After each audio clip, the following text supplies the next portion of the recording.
L'appel aussi au retour de la diaspora en Afrique. Donc, et je peux dire aujourd'hui que l'appel a été entendu, parce que depuis un moment, beaucoup de Sénégalais ont quitté la France sûrement pour venir faire des choses en Afrique. Et beaucoup de Maliens, beaucoup d'Ivoiriens, donc, sont revenus pour faire bouger les choses. Et puis, aujourd'hui, l'Afrique est en train de se réveiller, parce que nous, notre combat a été renforcé par les réseaux sociaux.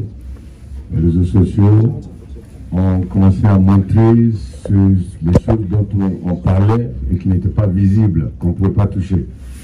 Voilà. Et donc, le fait qu'il y a tout ça, je pense que le processus de réveil est en marche aujourd'hui.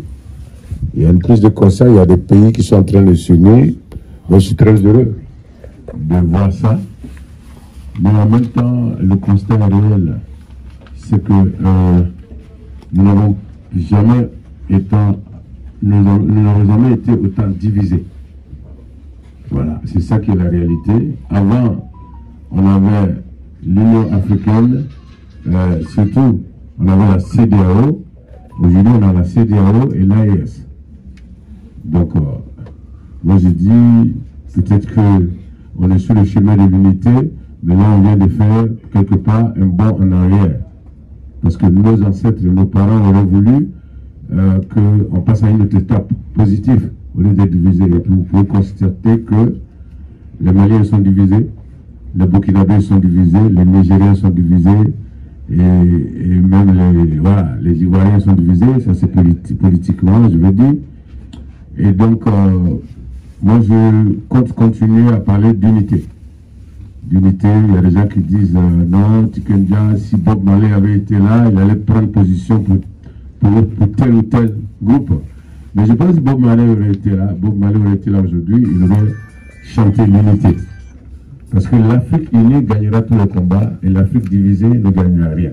Tant qu'on restera divisé, les gens vont continuer à nous manipuler, ils vont continuer à piller nos richesses. C'est pourquoi vous verrez sur le net, il y a beaucoup de personnes qui m'accusent parce qu'il y en a qui voudraient m'avoir avec eux, ainsi de suite. Voilà, il y en a qui voudraient que je sois leur porte-parole, etc. Et je pense que ce soit les gens de la CEDEAO ou les gens ceux qui soutiennent ceux qui sont dans la CEDEAO, ceux qui sont dans l'AES, moi je considère tout le monde comme des Africains. Moi, mon rêve, comme je l'ai dit, quand l'Afrique, voilà, ça va faire mal quand on sera unis. Et donc, il faut que les 54 pays africains soient ensemble. Donc, aujourd'hui, j'apprécie l'association des 3 pays qui ont le même problème. Le problème des 3 pays, c'est que c'est des pays sahéliens, hein, et ils ont le terrorisme. Ils ont le terrorisme aux fesses. Donc, il faut qu'ils se mettent ensemble pour combattre ce fléau. Et donc, moi, je pense que l'Union fait toujours la force. J'espère qu'il y aura une seule armée et peut-être un seul président pour ces 3 pays. C'est ce que je vais appeler une vraie unité.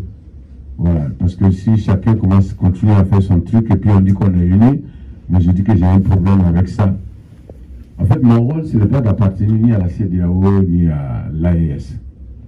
Et mon rôle, c'est de continuer à expliquer aux Africains que tant qu'on sera divisé, on n'avancera pas. Et qu'il faut absolument qu'on soit unis. Vous savez, l'Afrique n'a pas la place qu'elle mérite.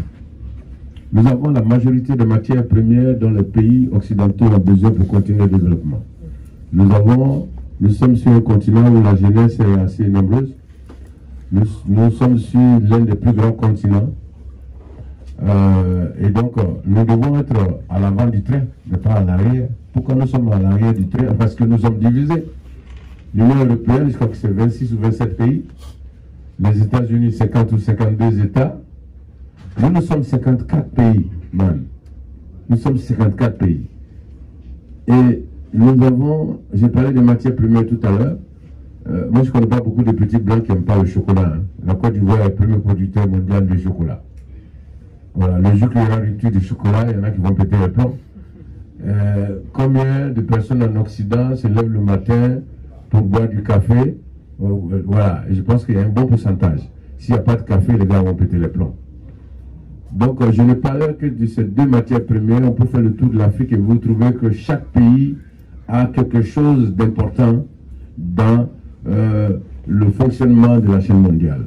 Donc, ce n'est pas normal qu'on soit derrière. Donc, aujourd'hui, pour répondre à votre question, moi, j'ai mal au cœur parce que je me suis battu pour que l'Afrique soit unie. Et je constate que,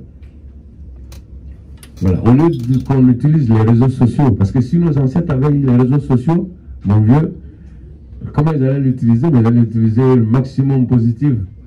Positif, pour s'unir, pour se mettre ensemble, pour se rassembler, pour renforcer l'amour, l'intégration, se mettre ensemble pour combattre ceux qui nous exploitent, depuis des décennies et qui continuent à nous exploiter. Ils sont dans un combat un peu légitime, naturellement. Vous savez, tous ceux qui se sont levés ce matin, c'est pour aller chercher à manger pour les enfants. Donc, eux, ils vont prendre tant que nous, on ne leur dit pas de stopper. C'est-à-dire que tant que nous, on ne se met pas ensemble, pour leur dire, mais attends, vous avez des enfants, mais nous aussi, on en a. Donc, les matières premières que vous prenez nous appartiennent. Donc, il faut qu'on ait notre part et qu'il faut qu'on ait la grande part, parce que c'est nous qui sommes propriétaires de ces matières premières.